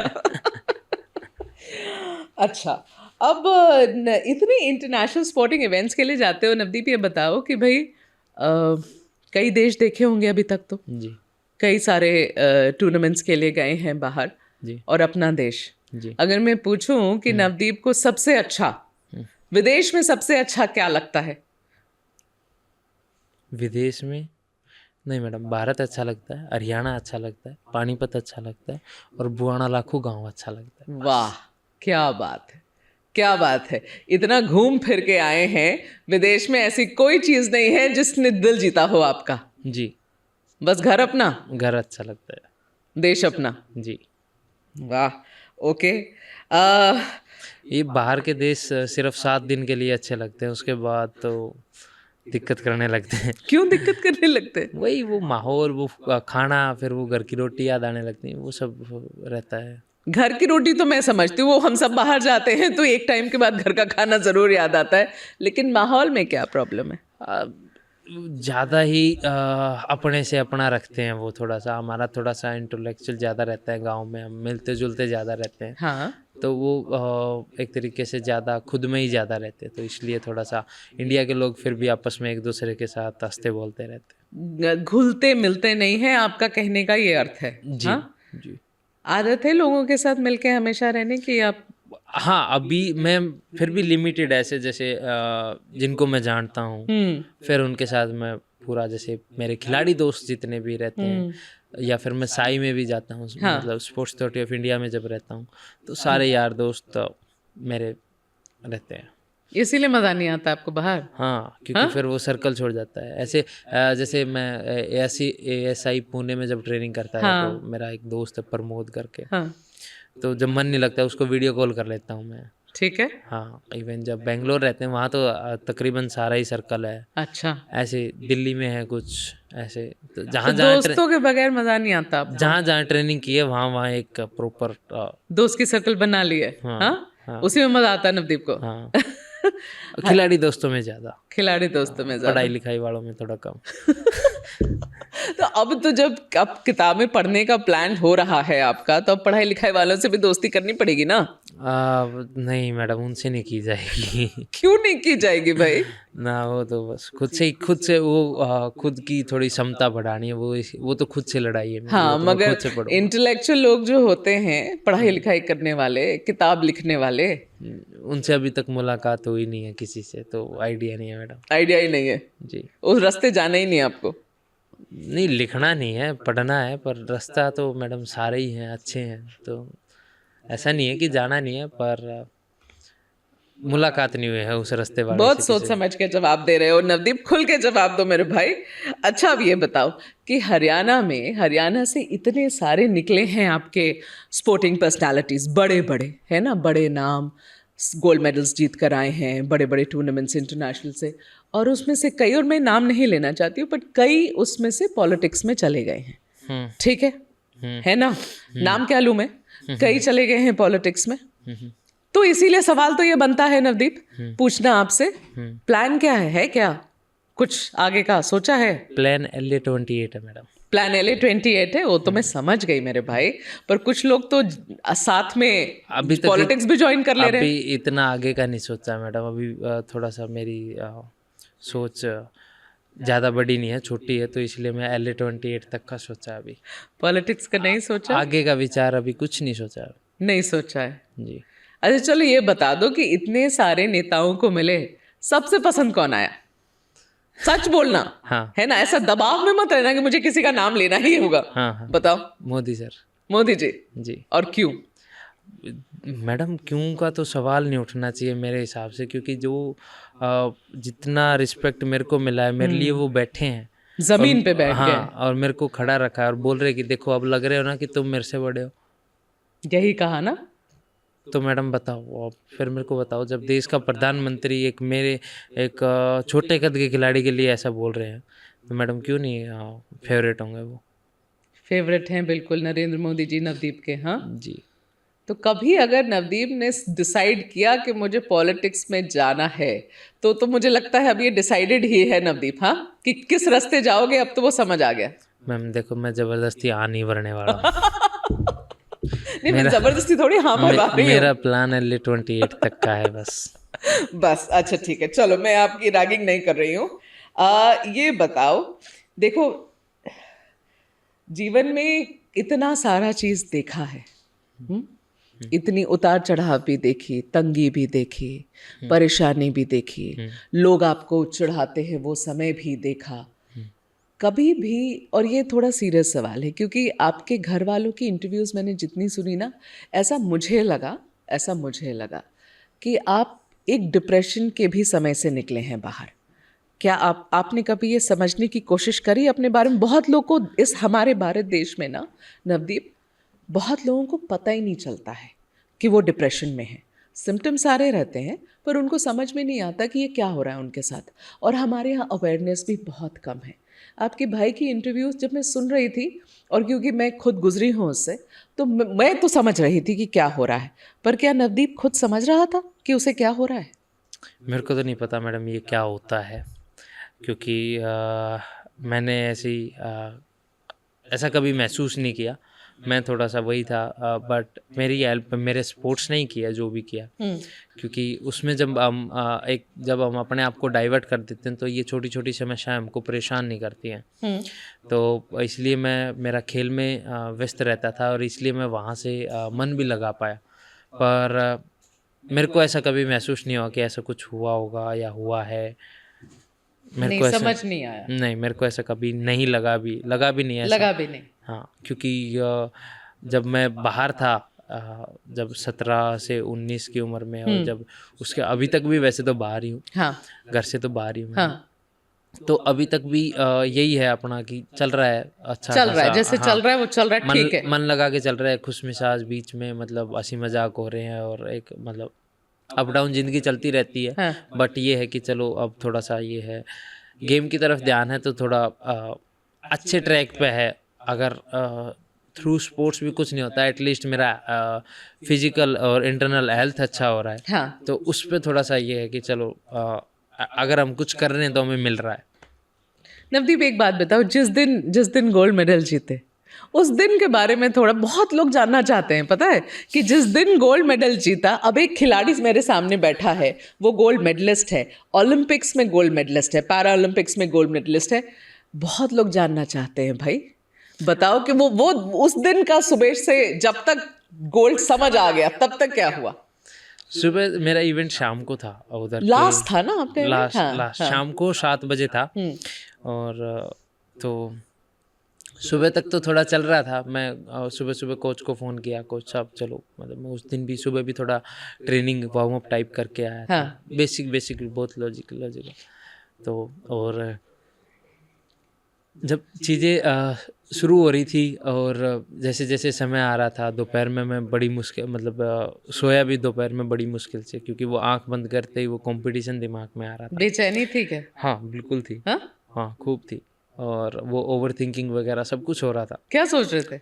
यही कि क्या होगा, ऐसा ना हो कि दोबारा फोर्थ हो जाए, 2 ओलंपिक फोर्थ हो जाएंगे, ऐसे दिक्कत हो जाएगी। फिर ऐसे नेगेटिव थॉट सारे। हाँ काफ़ी चीज़ें। तो फिर बाद में यही था कि थोड़ा म्यूजिक वगैरह चलाया, थोड़ा अपने आप को शांत किया। कौन सा गाना सुना? मैं थोड़ा उस टाइम का नहीं याद मैडम, हाँ। क्योंकि पर मैं थोड़ा ये पंजाबी और हरियाणवी ही सुनता हूँ, उससे ज़्यादा नहीं सुनता। अच्छा। हाँ, वो इंग्लिश वाले नहीं आते मेरे प्लेलिस्ट में कभी भी। प्लेलिस्ट में अंग्रेजी गाने नहीं आते? नहीं। अच्छा चलो, पहले दिन बताओ। तो फिर आया, मतलब ये कंपटीशन के लिए तैयार हुआ, बैग उठा के, कोच साहब नीचे थे। हाँ हाँ भाई चलें? मैं कहा हाँ जी सर चलो। तो ऐसे चुपचाप पर मस्ती में थोड़ा सा चल रहा था कि रिलैक्स, ऐसा कुछ नहीं, कोई बड़ी बात नहीं है। हाँ ट्रेनिंग वार्म अप किया, अंदर जाके कोल्ड रूम में देखा सब, और वार्म अप थ्रोज वगैरह किया, तो थोड़ा और कॉन्फिडेंस आया। अच्छा, तब थोड़ा सा एक मन में ये अच्छा रहा कि हाँ आज हो जाएगा। 3 में से 1 मेरा है। अच्छा, वार्मिंग अप में ही समझ आ गया था कि आज कि 3 में से 1 में हूँ। 3 में से 1 में मैं हूँ। अच्छा, थोड़ा सा ये था कि हाँ ठीक है, बस अब कुछ नहीं है, बस यही पॉजिटिव फीलिंग। हाँ फिर वही वार्म अप वगैरह किया अंदर कोल्ड रूम में अंदर, और जब ट्रैक पे वार्म अप थ्रोज हमें मिलते हैं, तो जब उसमें किया ना, उसमें थोड़ा सा चीज़ें गड़बड़ाई। तो मैं कोच, मतलब अच्छा नहीं गया थ्रोज हाँ। वगैरह, थोड़ा सा यही ज़्यादा नहीं, 37-38 मीटर जा रहा अच्छा, था, अराउंड 10 मीटर कम था। 10 तो मीटर कम था, हम हाँ। ये था कि ऐसे आइडिया लग जाता है कि अगर हम वार्म अप थ्रोज इतना लगा रहे हैं, हाँ या इजी थ्रो इतना लगा रहे हैं, ज़्यादा से ज़्यादा 4 और 5 मीटर हम बढ़ा सकते हैं, उससे ज़्यादा नहीं होता। और ये वो बिल्कुल तुरंत हो रहा, मतलब अब इसके बाद फाइनल है? हाँ, इसके बाद बस 2 थ्रो के बाद फिर थ्रो शुरू होने वाली हैं, ओके फाइनल थ्रोज। ओके। तो ऐसा ही चल रहा था सब। तो ठीक है, फिर भी कोच साहब ने मेरे को मोटिवेट किया, ठीक है सब ऐसे पॉइंट्स वगैरह बताए कि ये करना है। तो फिर शुरू हुआ, पहला थ्रो हुआ। पहला थ्रो मेरा फाउल हुआ था, अगर आप देखोगे मैं लाइन क्रॉस कर गया था, लाइन के ऊपर ही गिर गया ठीक था। है। मैं वहाँ से हंसते हुए उठ कर आ रहा हूँ कि नवदीप यार ये क्या पागलपन किया तूने, ऐसे मैं अपने आप को भी मार रहा हूँ कि शिट ये क्या कर दिया। तो ऐसे आया, मैं फिर कोच साहब को बताया, कोच साहब बोले कि पर मैंने जब बाद में कंपटीशन देखा, तो वो मेरा फाउल थ्रो भी मेरा पर्सनल बेस्ट से ज़्यादा था। अच्छा, हाँ, मेरा 44-9 पर्सनल बेस्ट था, वो अराउंड 44-78 अराउंड समथिंग था वो। कंफर्म मैं श्योर हूँ वो पर्सनल बेस्ट से ज़्यादा था। कोच साहब बोले कि क्या रहा, मैं कहा सर फाउल हुआ है। बोला अच्छा, बोला 1 स्टेप फाउल है। हाँ जी, तो 1 स्टेप इधर से पीछे कर ले, वहाँ कम हो जाएगा। ठीक है सर। तो ये करके फिर मैंने दूसरा थ्रो किया, वो 46-38 लगा। तो वो लगा, तो जब मैंने देखा कि हाँ थ्रू गया है, और ये पता नहीं मतलब इस पे नंबर कौन सा रहेगा, पर मेरे को ये पता है कि हाँ ये थ्रो अब मेरे को पहले 3 में घुसा चुकी है। अच्छा। अब मेरे को फर्स्ट 1 2 3 नंबर कौन सा आएगा मेरे को नहीं पता, बट इनसे नहीं निकाल पाएगी, अच्छा। ये मेरे को श्योरिटी थी। ओके। तो फिर मैं नहीं देख पाया कि कितना मपा, क्योंकि वो जो मेरे पीछे जो स्क्रीन थी हाँ। वो कुछ और दिखा रही थी। तो मैं देखा कि पीछे कोच साहब के पीछे हमारे जैसे ऑर्गेनाइजेशन के 2-3 लोग बैठे थे, तो वो आपस में ऐसे हाई फाई कर रहे हैं। मैं कहा अच्छा इतना अच्छा थ्रो लग गया। तो फिर मेरे को मैं देखा नहीं देख पाया, वो दूसरे का थ्रो आ गया था तो उसका नाम आ गया था उधर। फिर मैं कोच साहब के पास गया, कोच साहब बोले ठीक है बस कुछ नहीं है, ये अब अच्छा है, अब इसमें थोड़ा सा पावर लगा दे और ऐसा ही सिस्टम रखना है बस, अब इसमें कोई चेंजमेंट मत करना, सब यही रहेगा। मैं कहा ठीक है सर। तो फिर मैं बस जाते जाते पूछता हूँ सर वो तो ठीक है पर ये तो बता दो मेरा थ्रू कितना गया, मेरे को तो पता ही नहीं है कितना गया। बोले 4638। मैं कहा अरे नहीं सर क्यों मजाक कर रहे हो, अभी तो मैं 10 मीटर कम ही चल रहा था। हाँ अभी तो वैसे ट्रेनिंग में भी इतना नहीं है। माँ सर क्यों मजाक कर रहे हो, अगला थ्रो भी करने जाना है, सच सच बता दो, फिर मैं उस हिसाब से अपना अंदर चीज़ें गेन करूँगा। बोला भाई सच में 46, मेरे को नहीं यकीन हुआ। फिर मैं बोला खाओ माँ कसम। अच्छा इसीलिए खाओ माँ कसम इतना फेमस हो गया। बिल्कुल विश्वास नहीं कर पा रहे थे। नहीं फिर मेरे को नहीं, फिर मेरे को लगा कि ठीक है फिर मैं और बेहतर कर सकता हूँ, इसका मतलब तो माँ की कसम खिलवा ही दी आपने। नहीं फिर वो बोले कि हाँ सच में। फिर मैं कहा ठीक है सर। अच्छा। फिर मैं गया, फिर मेरे को ये भरोसा था कि अगर ये 46 है तो नेक्स्ट थ्रो में और ज़्यादा मार सकता हूँ। अच्छा फिर ये कॉन्फिडेंस आ गया जान के कि 46 हो ही चुका है। हाँ तो अब मैं और ज्यादा कर सकता हूँ, क्योंकि मेरे को पता है मेरे अंदर पोटेंशियल है, अभी बाकी है। अच्छा अभी और हो सकता है। तो फिर मैंने तीसरा थ्रो 4732 किया। तो ये सब पूरा चलता रहा। फिर वो एंड में जब हम गए और गोल्ड मिलेगा उसका हिसाब उस वक्त तक हो चुका था? तब तक नहीं, सिल्वर मेडल था मेरा पहले। तो फिर नहीं मतलब अंदर कॉन्फिडेंस आ गया था कि बस अब मैं ही हूँ, गोल्ड मेरा है। नहीं अब जब मैंने 4732 लगाया ना, तब मेरे को ये था कि इवन हम कंपटीशन से पहले भी जब हम बात करके गए थे, मैं और कोच साहब आपस में जब हमारा रहा था, कोच साहब ने बोला था कि मेरे को नहीं पता पर मेरे को ये पता है 46 मीटर 46 मीटर तक हम किसी को छोड़ेंगे नहीं। अच्छा उतना हमारा है हिसाब। हाँ उतना तो है ही हमारा। कोच साहब की वर्ड मतलब कोच साहब का ये नजरिया था कि 46 मीटर तक हम किसी को जाने नहीं देंगे। अच्छा वो हमारा है, वहां तक हम जा सकते हैं। ठीक है। अगर उससे आगे गए मतलब उन्होंने बोला 46 है मेरा। मतलब जो कोच साहब ने मेरे को कराया, जो मेरे को अगर उससे आगे जाता है तो वो है तेरा। अच्छा ओके। फिर देखते हैं कि तू अपने पास से क्या करता है, मतलब अपने तरफ से एक्स्ट्रा क्या करता है। मैंने जो दिया है वो मैंने तेरे को अभी हाल घड़ी में 46 का दे दिया करके रखा है तेरे को। अगर तू कुछ और एड ऑन या कुछ करता है तो वो तेरा है, बट जो 46 वाला रहेगा वो मेरा रहेगा। ठीक है। इतनी बातचीत होकर उधर हो गई थी चीज़ें। फिर जब मेडल चल रहा था तो 46 मैंने लगा दिया था, फिर 47 भी लगा दिया था। फिर मैंने 2 थ्रो फाउल किए हैं, एक थ्रो और मैंने 46 लगाया था। मेरे यही थे 4632 4732 और 4638 4732 और 4603 ऐसे करके। तो तब तक सिल्वर मेडल एज पर रिजल्ट सिल्वर मेडल डिसाइड हो गया था। वो थोड़ा सा ईरानी एथलीट ने थोड़ा अनयूजुअल एक्टिविटी किया जो बैंड है, तो इसलिए उनको सस्पेंड किया गया उस इवेंट के लिए। तो उसके बाद जब गोल्ड में कन्वर्ट हुआ तो थोड़ा पहले मैं तो सिल्वर पे भी थोड़ा सा ये था कि चलो अच्छा हुआ एटलीस्ट, चलो सिल्वर तो आ गया, मेरा मेडल आ गया। क्योंकि मैं पिछले 2-3 ओलंपिक्स में पिछले 2-3 कंपटीशन में अच्छा compete नहीं कर पाया था। तो मैं खुश था कि चलो एटलीस्ट मेरा सिल्वर है। पर जब वो चीज़ें और बदली और चेंज होके जब गोल्ड में कन्वर्ट हुई तो एक देश के लिए मेरे को लगा कि हाँ यार चलो ये तो बहुत अच्छा हो गया कि भारत के 7 गोल्ड आ गए। और लास्ट मेडल गोल्ड से ही ख़त्म हुआ है।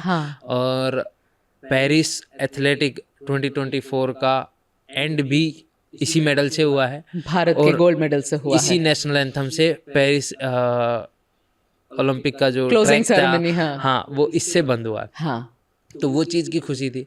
पर मेरे को एक थोड़ा सा ये था, क्योंकि देखो हम कंपटीटर ग्राउंड में हैं, बट ऑफ ग्राउंड हम फ्रेंड है। वहाँ से कंपटीशन, क्योंकि खेल करवाए भी इसीलिए जाते हैं ताकि देशों के बीच में मित्रता बढ़े। सही बात है। तो उसके बाद थोड़ा सा यही लगा कि कोई बात नहीं, मतलब अब मैं उसको चेंज नहीं कर सकता था। वो डिसीजन वो ऑफिशियल के रूल के हिसाब से था, जिनको सस्पेंड किया गया था। हाँ, साथी के तौर पे मेरे को उसके प्रति थोड़ा सा बुरा लगा। हाँ। अच्छा है, खिलाड़ी वो अच्छे हैं, हाँ। बट जोश जोश में वो मेरे से ज़्यादा कुछ अलग कर गए, तो इसलिए थोड़ा सा ऐसा रहा। ये तो हमेशा एक खतरा रहता है आप लोग के इधर।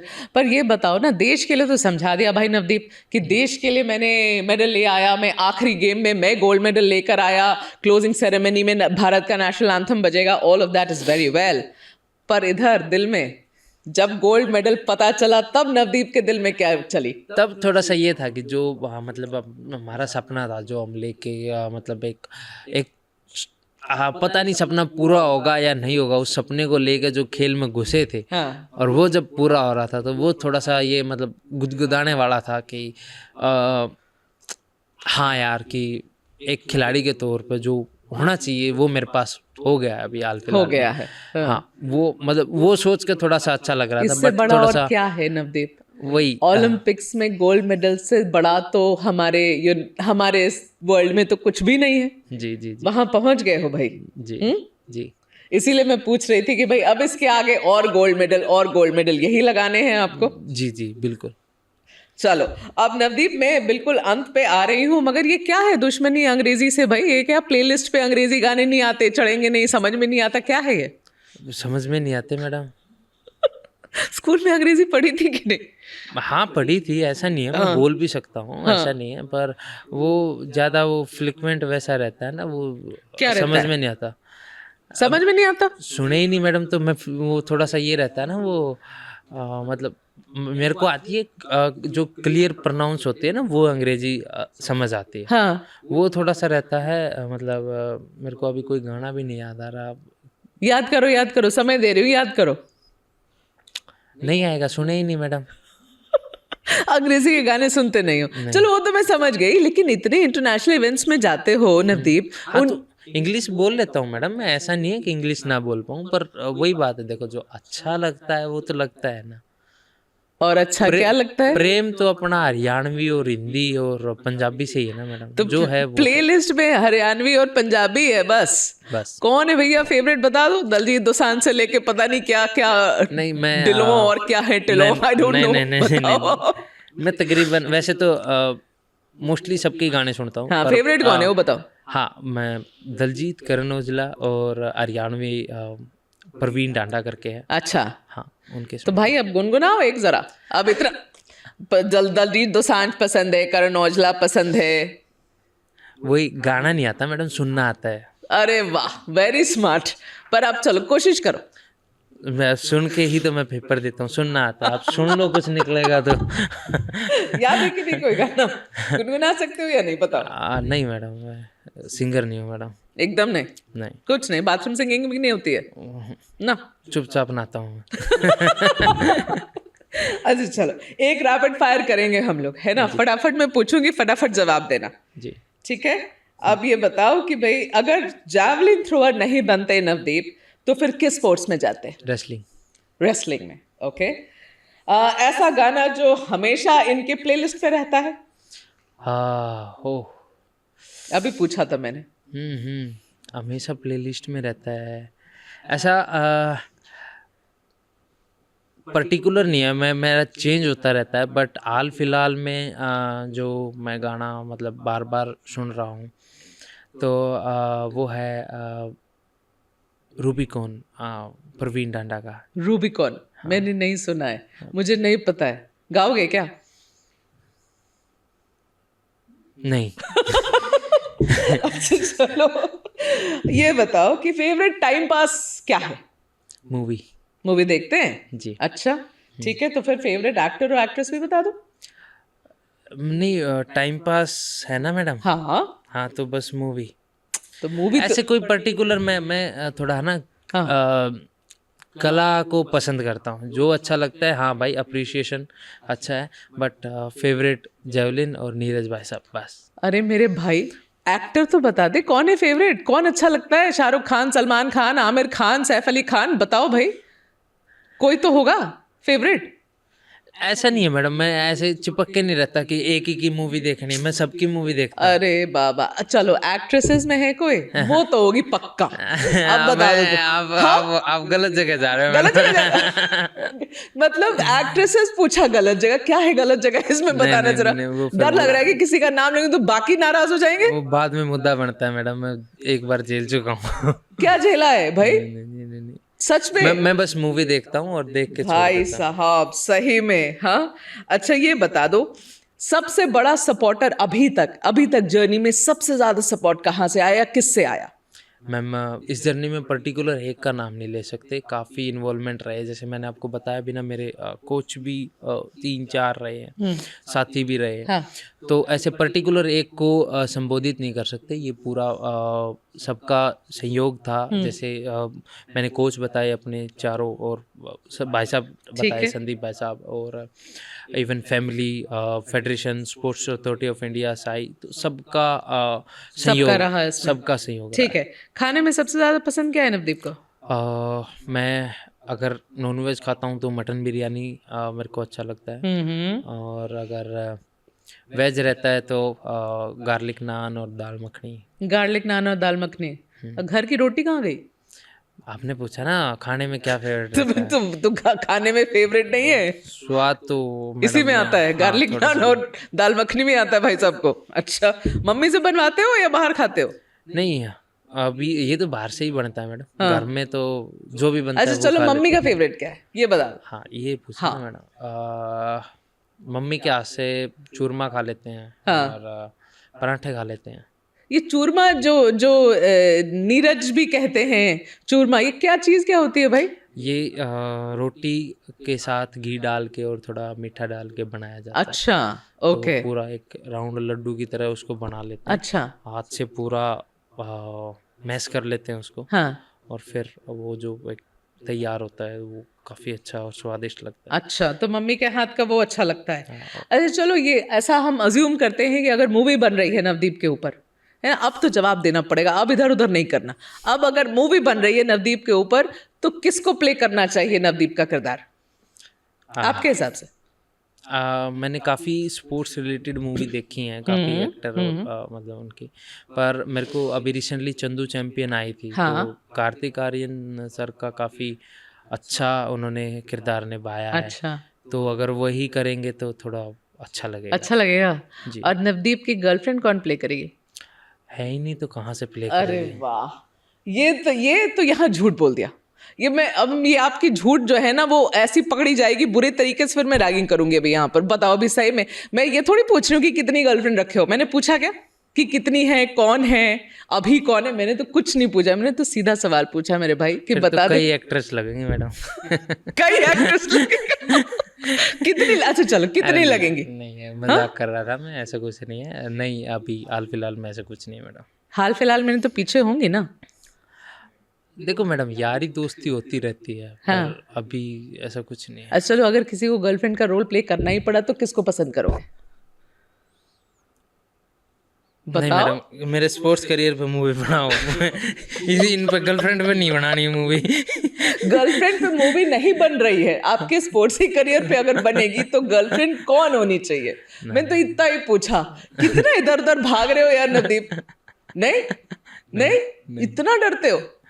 नहीं ठीक है, वो सारी चीज़ें वो थोड़ा डिस्ट्रैक्ट करती हैं, वो चीज़ें ना ही प्रमोट करो तो थोड़ा ठीक अच्छा, रहेगा। मूवी में बनेगी तो डिस्ट्रैक्ट करेंगे, जीवन में है तो ठीक है। तो डिस्ट्रैक्ट किया तभी तो नहीं है अभी कोई। तो थी, ये तो बोल रहे हो। हाँ रहा थोड़ा बहुत मैडम। थोड़ा बहुत। हाँ। चलो अब इतना धीरे धीरे बोलोगे तो मैं नहीं पूछूंगी, छोड़ दो, मैं छोड़ रही हूँ ये।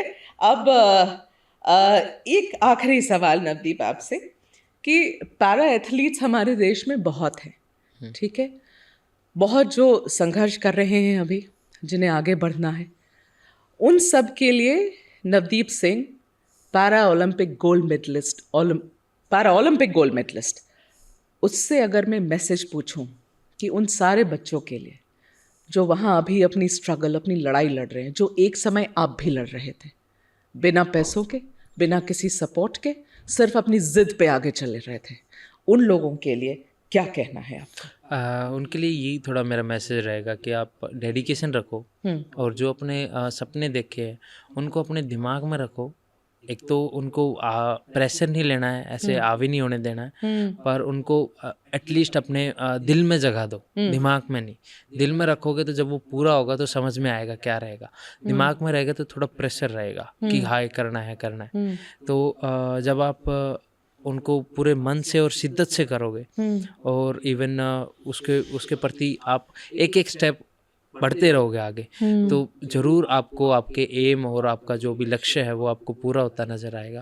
आप हार मत मानो, आप किसी से कमज़ोर नहीं हो, वीक नहीं हो, और आपको किसी भी किसी अन्य चीज़ की ज़रूरत नहीं है। आपको जब कोई आपको सपना पूरा करना है, आपको खुद की आप पहले आपका लगन, आप अपना मन उसके अंदर लेके आओ और फिर सारी चीज़ें अच्छी होती चली जाएंगी। बस अपना फोकस और अपनी डेडिकेशन है आपके एम के प्रति, वो मत कम। और जब ऐसे वीक मोमेंट्स आते हैं, जब लगता है बस हार ही है सामने, उन लोगों को क्या कहोगे जो टूटने लगते हैं? देखो मैं समझ सकता हूँ अप एंड डाउन और ऐसे वीक चैलेंजेस आते हैं, ऐसे कई मोड़ आते हैं जब आपको ऐसा रहता है कि आप पथ से अब आगे नहीं बढ़ पाओगे। उस टाइम पे भी बस एक वही क्रूशियल टाइम होता है जब आपको थोड़ा सा बिताना होता है, या फिर आप तब एक बार उनसे जीत जाओगे तो अगर उनसे भी जीत गए ना तो भी आपकी जीत होगी। ऐसा नहीं है कि आप हार जाओगे, पर वही है, आप अपना एम नहीं भटकोगे तो आई थिंक थोड़ा अच्छा रहेगा। आप प्लीज़ मतलब किसी भी चीज़ को लेकर हार मत मानो, किसी के दबाव में आकर अपने सपनों को मत कुचलो और किसी की बात मान के उनको गिव अप मत करो। वेरी गुड नवदीप, बात करके बड़ा मज़ा आया आपके साथ। आगे के लिए आपको ऑल द बेस्ट, बहुत बहुत शुभकामनाएं, और आप ऐसे ही कई और कई गोल्ड लेते आए हमारे देश के लिए, नाम रोशन करें। All the very best to you. Thank you thank you so much. Thank you.